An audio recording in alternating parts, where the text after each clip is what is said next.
Ayan mga basic, so panibagong video po tayo ngayon.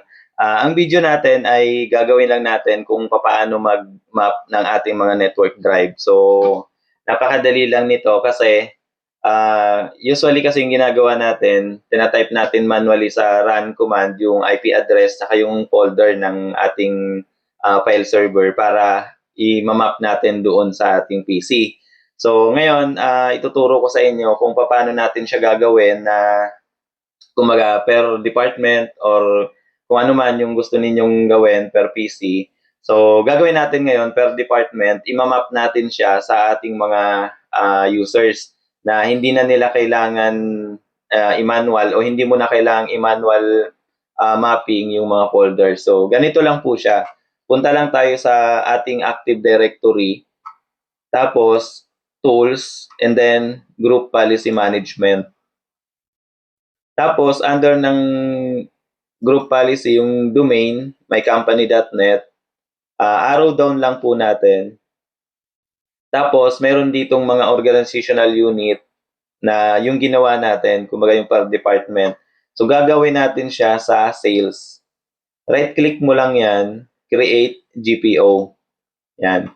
Tapos, eto, kailangan mo siyang lagyan ng name para mas madali mo siyang ma-determine kung anong policy, kung anong policy yung ginawa mo dun sa GPO na to. So, gawin natin sales network folder. Tapos, okay lang natin.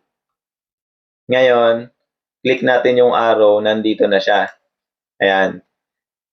So, ito, enforce na lang natin. Yan. Tapos, para ma-edit, right-click lang natin, edit.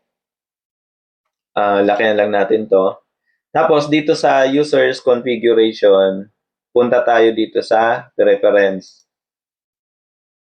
Window settings, drive maps. So, dito sa drive, right-click lang natin siya, create tayo ng new. So, dito, marami kayong pwedeng gawin. Kumbaga, kahit ulit-ulitin nyo, pwede yan. Sa action, ano lang, update lang.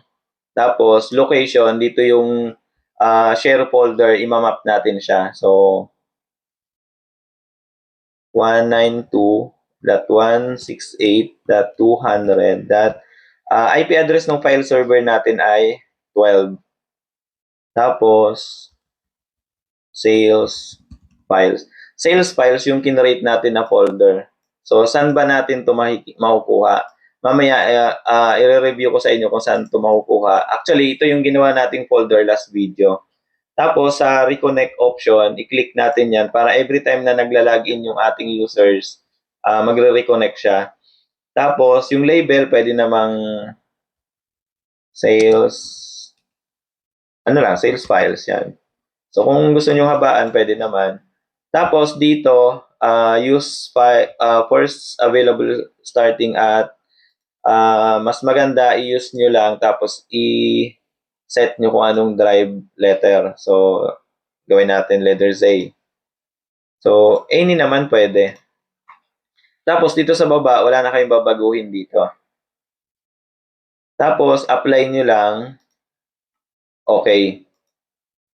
Ayan. So, ibig sabihin, meron na siyang network drive na nakamap doon sa kanyang PC. Ngayon, tingnan natin siya. Punta tayo sa PC1. Login tayo ng sales account. Oh.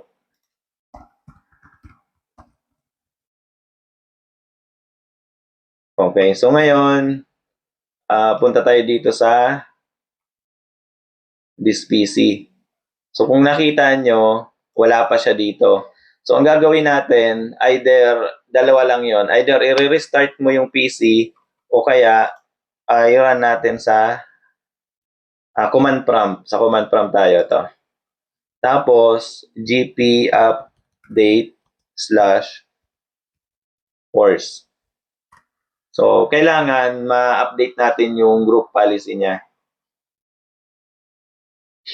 So, antayin lang natin na matapos yung update. Ayan, successful na siya. And then, makita nyo, ito na. meron na siyang drive say, yung kinonfigure natin. Yan. So ngayon, ang tanong ninyo,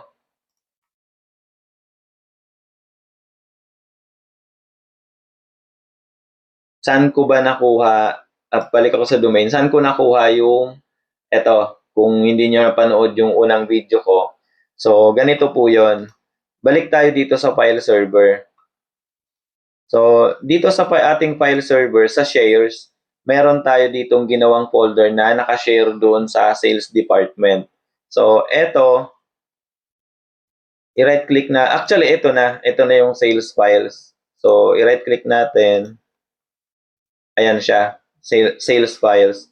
So, yun yung sinasabi ko na kapag nag-config kayo ng file share, mas maganda i-copy nyo yung path, yung drive path, remote path kung tawagin. So, pwede nyo rin gawin dito. Click nyo yung run, tapos type nyo yung IP address o kaya yung computer name o server name. So, this time, gagamitin natin IP address. Tapos, ayan. So, eto siya. So, idudugtong mo lang naman siya dito. Ayan, yung pangalan ng folder. So, doon ko kinuha yung nilagay natin dito. So, dito pwede ka pang mag-add as long as na meron ka pang ilalagay na folder. So, ganun lang po siya kabilis sa mga users mo. Kunyari, sa isang department, gusto mo lahat may DriveZay na, lahat may yung network folder, hindi mo na siya ma-manual.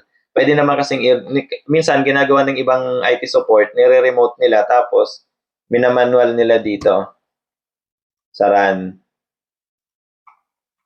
Ganyan. Tapos right-click, map network drive.